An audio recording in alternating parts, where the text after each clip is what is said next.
7 पे 1 देखकर। मैं तो साइम और उन दोनों ने मुझे ये, मैंने कहा बच्चा गैरत में है साइम, और कप्तान जो है वो अपनी जिम्मेदारी को समझ रहा है। उसने पकड़ा है कि यार कम से कम मिसबा की बात को प्रूव करते हुए। पाकिस्तान ने जो इस टेस्ट मैच में फ्रंट लाइन के बॉलर्स खिलाए हैं, उनका सम टोटल टेस्ट मैच मिला के एक्सपीरियंस 16 टेस्ट मैचेस का है।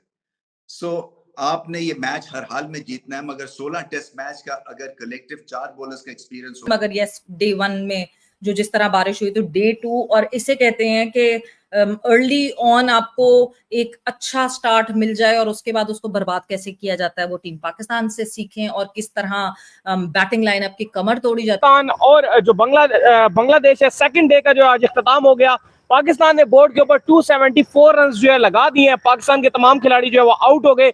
बांग्लादेश बैटिंग करने के लिए आया, और जो मैं आपसे एक्चुअल बात कर रहा था कि भाई मीर हमजा टेस्ट मैच के अंदर भी पाकिस्तान ने एंड तक बल्लेबाजी की थी, एंड के ऊपर बांग्लादेश आया था बैटिंग करने। इस टेस्ट मैच के अंदर भी पाकिस्तान ने दूसरे दिन के एंड तक बल्लेबाजी की और एंड के ऊपर आया बांग्लादेश। सिनेरियो सारा वही है, रिजल्ट इसका भी आ सकता है। रिजल्ट किसके हक के अंदर? घंटे का किंग इस टेस्ट मैच में भी अगर एक भी 50 कर गया, मुझे पकड़ लेना। ओ मेरे निकलो ऐसी की तैसी, ये घंटे के फैंस निकलो एक एक करके बाहर। चाहेगा पाकिस्तान का जो है ना premiere batter Babar Azam, king Babar Azam, जिसके अभी तक नारे लगते हैं ग्राउंड में। पाकिस्तानी अवाम को बांग्लादेश से हारने की शर्मिंदगी की परवाह नहीं है। बाबर बाबर बाबर कप्तान, जिसके आज भी नारे लगे। या सीम किया तो फिर स्लिप कॉर्डन तगड़ा हो जाए और ये मैच पाकिस्तान बना सकता है। मगर क्या ये अच्छा होता कि नसीम शाह को भी चांस दिया जाता। मुझे ऐसे लगा जैसे गुस्से के साथ उनको बाहर बिठा दिया कि शाहीन अफरीदी भी नहीं खेल रहे हैं, ये भी नहीं खेल रहे हैं, सो हम एक यंग बंच के साथ जाएंगे और एक पॉइंट प्रूव करेंगे। देखिए यंग बंच जो है फास्ट बॉलर्स का, ये एक ही पेस के हैं। ये 129 से 134-35 तक जाते हैं। नसीम शाह इस पिच पे एक तो बॉलिंग अच्छी करते क्योंकि ऊपर नीचे रह रही है ये पिच, दूसरी उनकी पेस इन सब बॉलर से ज्यादा थी, और तीसरा वो गुस्से से बॉलिंग करते क्योंकि प्रेशर पड़ गया हुआ है नसीम शाह के ऊपर। सो थोड़ा सा उनको चैलेंज करना चाहिए था ये मैच खिला के, और देखते कि वो कितने पानी में है। मुझे ऐसा लगता है कि एक पॉइंट जो है वो पाकिस्तान मिस कर गया है।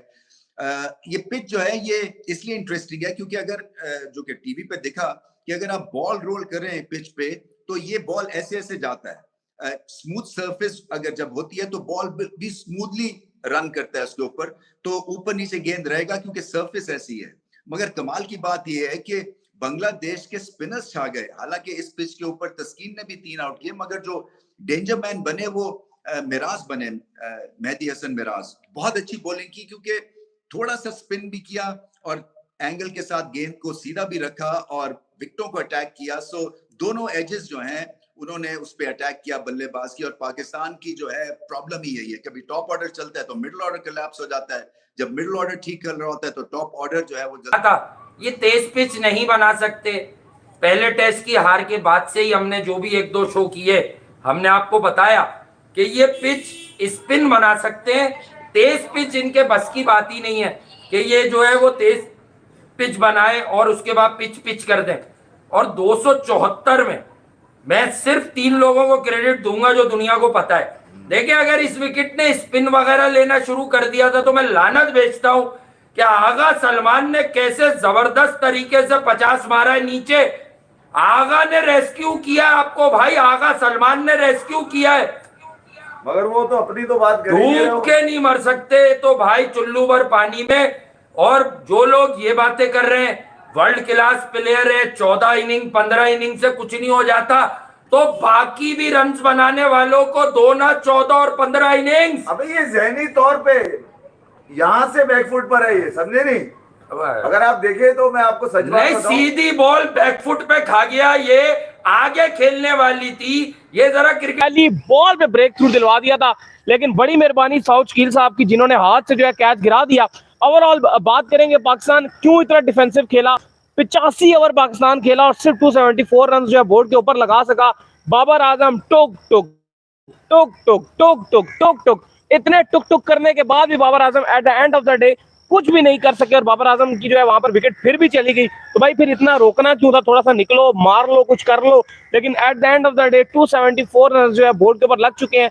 एक जो हमें फील आ रहा था कि यार पाकिस्तान शायद इस टेस्ट मैच में बहुत बेहतर कर देगा, लेकिन ऐसी कुछ सिचुएशन फिलहाल तो दाऊद साहब मुझे नहीं दिख रही। क्या लगता है आपको ये? देखिए, डिफेंसिव तो नहीं बोलेंगे कि पाकिस्तान आज खेला शुरू में बाबर के अलावा, क्योंकि जिस तरह से शान मसूद ने बैटिंग की, अग्रेसिव भी खेले, साथ अगर आप देखो साइम अयूब भी ठीक ही खेले, लेकिन अली शान और साइम के बाद तो आपके पास फिर पीछे क्या होगा? चलो नीचे से आगा ने भी आके थोड़ा सा आखिर में आके थोड़ा अटैक किया, जिसकी बदौलत आप 274 बना सके।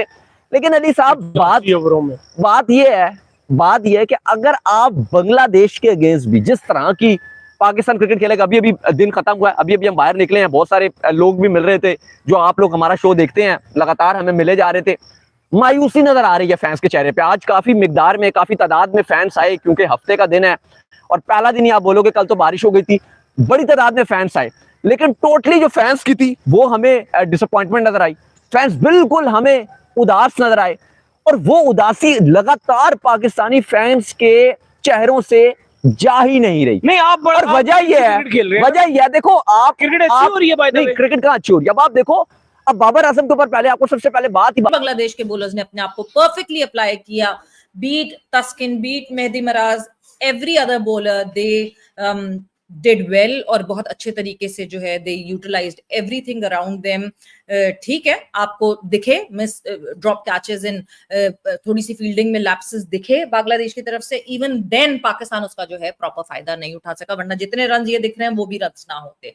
एक अच्छा स्टार्ट दिया, अब्दुल्ला शफीक आउट होकर गए, उसके बाद जो है जिस तरह शान मसूद ने और साइम अयूब ने जिस तरह पार्टनरशिप लगाई, उसके बाद जी हम कहते हैं हमारे सीनियर्स, हमारे regular players Babar, Rizwan, and then comes in Saud Shakeel as well, जिनसे बहुत उम्मीदें लगाई जा रही थी कि ये आके उसी मोमेंटम को कैरी फॉरवर्ड करेंगे और उसी तरह खेलेंगे, but they disappointed and they did not do what they were supposed to do. Pitch फिर से ब्लेम कर दें पिच को, मगर यही वो पिच है जिस पे शान मसूद खेले। Ali, it is just the mindset, it is just the way you apply yourself, और अगर आप खुद को अप्लाई नहीं करेंगे तो चाहे वो आप रनवे पे खिला दें, आप हाईवे पे खिला दें, आप रैंक टर्नर पे खिला दें, कोई फर्क नहीं पड़ता। बिल्कुल सही बात है, कोई फर्क नहीं पड़ता। इनेबिलिटी है इन लड़कों की, एग्जीक्यूशन के प्रॉब्लम्स है। बाबर आजम की बात कर लें, मोहम्मद रिजवान की बात कर लें। बाबर आजम के ऊपर खासतौर से इसलिए बात होती है क्योंकि पूरे पाकिस्तान को ये बताया गया कि 70-75 सालों में तुम्हारे पास तो इससे बड़ा कोई बैटर ही पैदा नहीं हुआ भाई, यही क्रिकेट है, यही और क्रिकेट ही बाबर है, बाबर ही, हर कोई बाबर है। मतलब भाई फ्लैट ट्रैक के ऊपर भी मेरा बोबजी घंटा, मेरा बकरी उधर भी कुछ नहीं कर सका, बजा दिया पकड़ के भजन शाकिब उल हसन ने, बजा दिया पकड़ के मेरे घंटे को पकड़ के बजा दिया भाईजान बांग्लादेश ने। आप अंदाजा लगा लो पिछली 15 इनिंग्स में घंटे का एक भी 50 नहीं है। बहती हवा सा था वो, घंटा हमारा था वो, कहाँ गया उसे ढूंढो, हमको तो राहें थी चलाती, इसको जिम्बाब्वे की टीम चलाती, घंटे का किंग था वो, और मेरा घंटा था वो।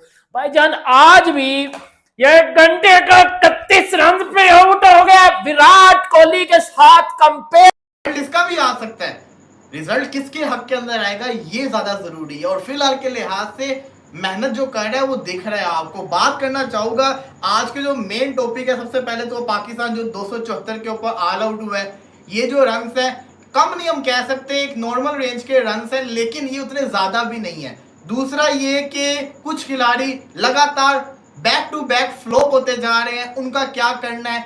तीसरा ये कि पाकिस्तान किस पॉइंट के ऊपर जाके, जिसको कहते हैं ना नीचे लगा, इसको जिसको कहते हैं पूरा का पूरा एनालाइज करना है कि किस पॉइंट के ऊपर आके पाकिस्तान फुल नीचे लगा था। चौथा ये जो आपने टाइटल देखा है, क्या बाबर आजम का एंड हो रहा है?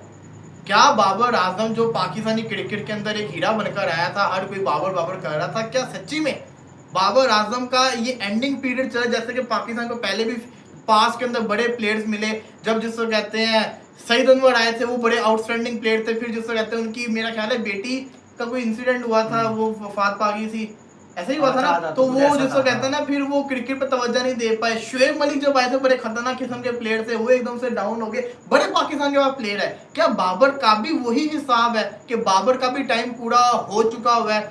कुछ तो मान चुके, जैसे रिजवान भाई मान चुके, मेरे जैसा बंदा नहीं मान रहा। क्या ये सच है? आज मना लेंगे आपको। लेकिन फिर भी अब आते हैं जरा इस मैच के ऊपर। सबसे पहले मैं बात करना चाहूंगा कैचेस विन मैचेस। बांग्लादेश ने जिस तरह की बारी खेली, जिस तरह से वो एक शेल में नजर आए, टिमिड सी उनकी अप्रोच थी, 2 चौके मारे, एक भी एज लगा, डरते डराते फिर उनका वही हाल हो गया। तो भाई बहुत ज्यादा डिसअपॉइंटमेंट है बाबर आजम को लेके कि भाई ये बाबर आजम कर रहा क्या है। मतलब के लास्ट सेंचुरी नेपाल के खिलाफ की थी, उसके बाद ना T20, ना वनडे, ना टेस्ट, ना घर, ना बाहर, कोई सेंचुरी ही नहीं है। तो फिर दुनिया नेपाल आजम ही बोलेगी ना भाई। जब आप पिंडी के ग्राउंड पे, जो कि दुनिया का सबसे फ्लैटेस्ट स्टेट्स के हिसाब से कंसिडर किया जाता है, वहां पे आप रन्स नहीं करोगे, बांग्लादेश के सामने रन्स नहीं करोगे, तो कब रन्स करोगे? कि भाई बाबर आजम के बारे में आप लोगों के साथ बात करेंगे। और उसके अलावा पाकिस्तानी बैटर्स ने जिस तरह की बैटिंग की है, भाई पहली बैटिंग ने तो पहले टेस्ट मैच में फिर 400 प्लस कर दिया, डिक्लेयर हो गए। बट इस बार जिस तरह की उन्होंने बैटिंग की है, कैचेस भी ड्रॉप हुए, बट उसके बावजूद जिस तरह से बैटिंग की है, वो भी एक कंसर्न तो रहेगा कि भाई ये कैसी बैटिंग है। 3 बैटर्स ने 50 की हैं, बस अपने वो 50 की है और उस अप्रोच से निकल गए कि भाई मेरी जगह पक्की, और आउट होते गए। 3 बैटर सलमान अली आहा, शान मसूद और उसके अलावा सैम अयूब अपना 50 करने के बाद बड़ी बारी में कन्वर्ट ना कर पाए। तो भी है, वो भी एक डिसअपॉइंटमेंट है कि भाई आपको अच्छे स्टार्ट्स मिले, आपने बड़ी बारियों में क्यों कन्वर्ट नहीं किए। उस बारे में आप लोगों के साथ बात करेंगे। और उसके अलावा पाकिस्तान का ग्रीन ट्रैक, ग्रीन टॉप, जो कि चूरन बेच के ग्रीन टॉप का वहां बांग्लादेश का मेहदी यहाँ कौन सा कोई एक्स्ट्रा बाउंस ले रही है विकेट अभी से? ये वहां की है असल में, पैदाइश जो क्रिकेट की है वो है यूएई। समझ गए? तो वहां तो रही बैकफुट पे आ जाओ, रन किए जाओ, बैकफुट पे आ जाओ, रन किए जाओ। ये वो आदमी है जो मफरूर है बांग्लादेश में, शाकिब। ये भागकर आया, इसको तो कंसिडर करते ही नहीं टेस्ट में। नहीं करते। ठीक है, इसको यहाँ पर भगा के लेकर आए कि भैया यहाँ से तू कहीं और निकल जाइयो, वापस से जाइयो, वहां मसला हुआ है। उसके बावजूद उसको तो खेलने का पता ही नहीं था कि वो सेकंड खेलेगा नहीं खेलेगा। अबे उसको तो ओवर भी उन्होंने 35 ओवर के बाद पकड़ा है कि यार तू रन करवा देता, जब बिराती थे वो झाड़ू फेरता रहता है। What a fantastic bowling effort from Mehidy Hasan Miraz. इसका ये सलमान पर आओ, ये मैंने क्या कहा था, गुलबर्ग की छते कूदी है, इन लोगों ने कंधों पे पाँव रख रन तो बनाए। नहीं, मैं ये कह रहा हूँ कि भैया तू अपने रन बता ना, तू माइंडसेट